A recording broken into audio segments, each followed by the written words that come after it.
दर्शकों, आज मैं अपनी बात एक छोटी सी कहानी के जरिए आपके समक्ष रखूंगी। दो साधक साधना कर रहे थे। एक पीपल के वृक्ष के नीचे बैठा था तथा दूसरा इमली के वृक्ष के नीचे बैठा था। एक संत वहां से गुजरा।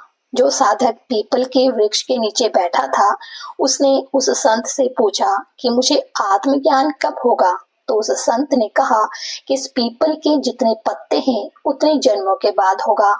उस साधक को धैर्य नहीं था। वह उसी समय साधना को छोड़कर चल दिया।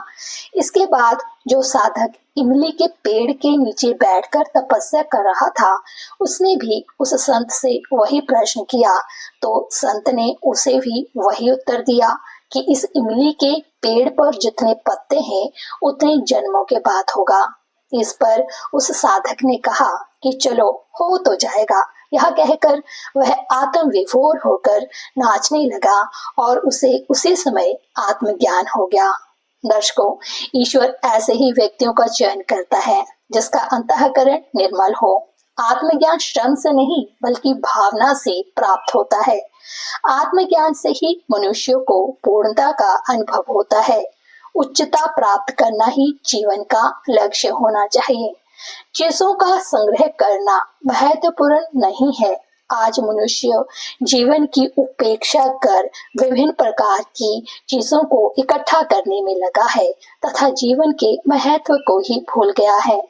जीवन मूल्यों की अपेक्षा वस्तुओं के मूल्य को ही अधिक महत्व दे रहा है। इसी कारण यह जीवन विकृत हुआ है। सब कुछ पाकर भी तथा सैकड़ों अध्यात्म ग्रंथों का अध्ययन करने के बाद भी जब तृप्ति नहीं होती, तो व्यक्ति उच्च ज्ञान की प्राप्ति के लिए किसी ज्ञानी गुरु की शरण में जाता है तथा आत्मज्ञान प्राप्ति की चेष्टा करता है, जो उसे आत्मानुभूति करा सके। यदि उसे कोई सद्गुरु मिल जाता है तो उसका जीवन धन्य हो जाता है।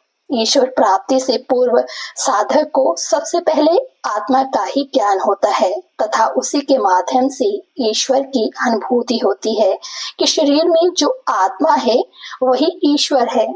दोनों में एकता का अनुभव हो जाता है। भिन्नता की जो भ्रांति है वह मिट जाती है।